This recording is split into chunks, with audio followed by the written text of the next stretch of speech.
I'm aware of fear that is almost continual in me. My parents were Holocaust survivors, and in spite of my awareness of the anxiety and fear, it does not seem to lessen. I know you talk about in any given moment there's never a problem, but when you're terrified all the time, there is a problem because you are afraid. Happens to be here, and of course is connected to what we've just been saying. Now this is somebody here who a lot of the time is in a state of fear or anxiety. It could be related to something in his past, or his parents, or perhaps other generations too. What to do? You can't get rid of being terrified, being in a state of fear most of the time.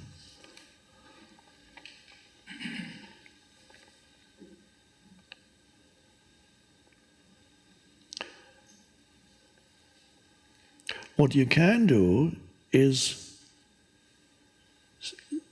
not to allow the fear to rise up into your mind and control your thought processes, because then that would be a normal thing when you are identified. The emotion that's there rises into your mind, and then it causes you to think thoughts that correspond to the emotion, fearful thoughts in this case. And then you would get a vicious circle building up between the emotion of fear, the thoughts you think, which are fearful thoughts, which give more energy to the emotion. So the more fearful thoughts you think, the more it perpetuates the fear that you feel. So to sever the link between the emotion that you feel and your thought processes, what you do is, and this is not pleasant, but it's possible, you place your attention on the emotion, you feel it. It's unpleasant, but it's not going to kill you. A child will probably not be able to do that if it's intense. It might have to escape into through dissociation or whatever, possibly.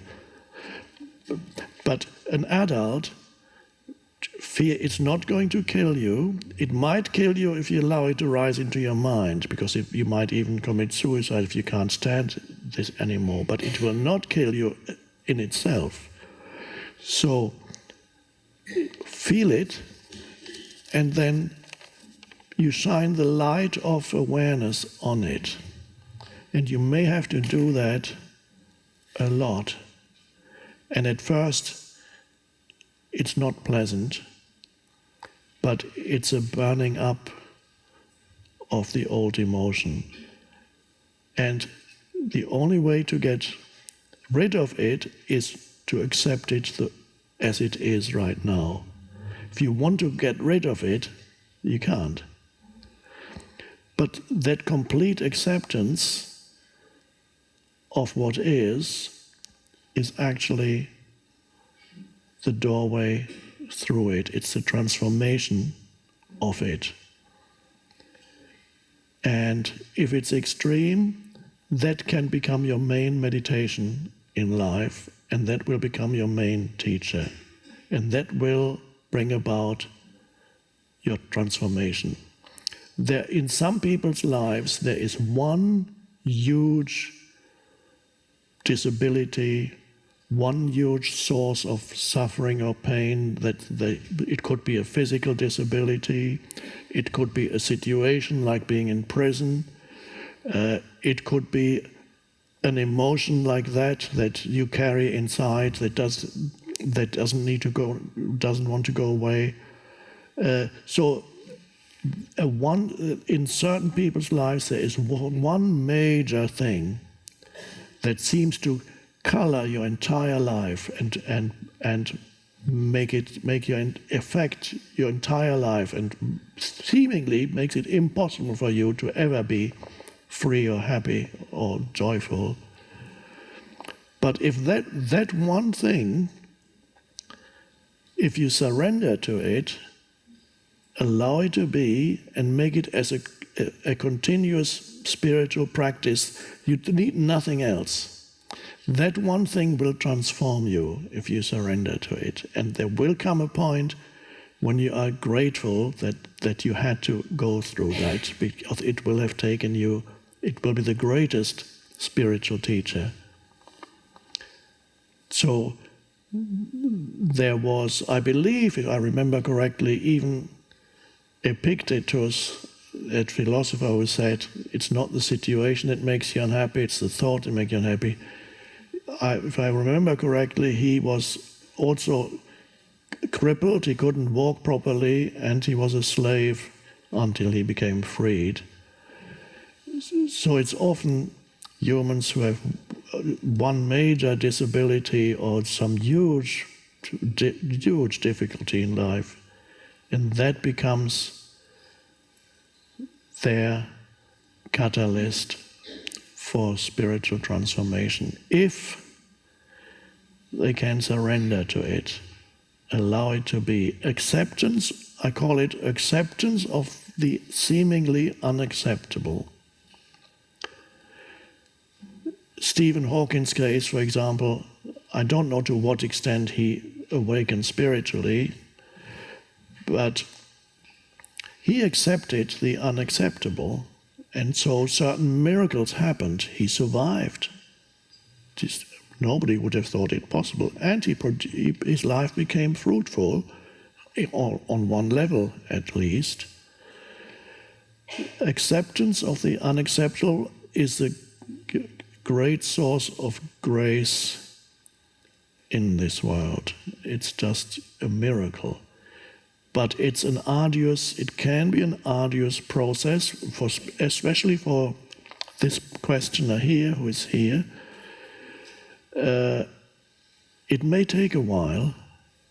You have to endure it and be with it and surrender to it a lot of the time. And that's your meditation. You don't need transcendental meditation. Your pain, your fear is enough. Be with it. Allow it to be there. And gradually you will notice the transformation. That's the alchemy of transformation, the alchemy of suffering into... The old meaning of alchemy is base metal. There comes this guy who experiments in a chemical kitchen, and he transforms base metal into gold.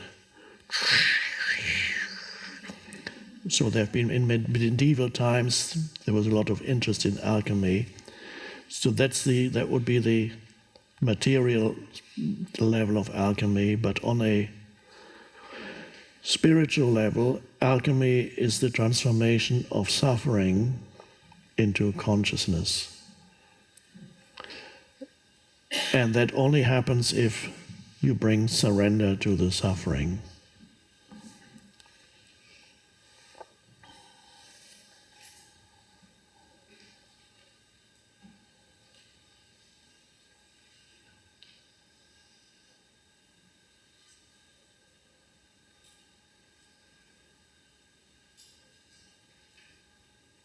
This is how,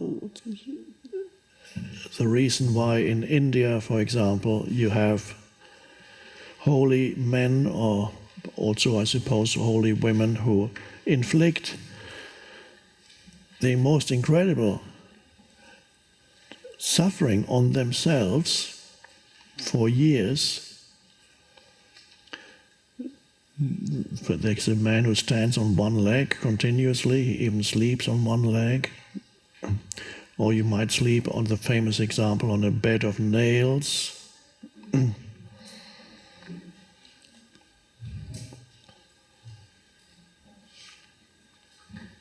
Can't think of other examples, but no, it's incredible. And the idea behind it is voluntarily embrace suffering so that it brings about a transformation of consciousness by surrendering to it.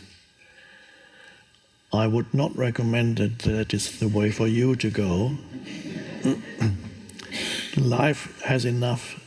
What life gives you is just right for you and enough. And some of you might say, more than enough.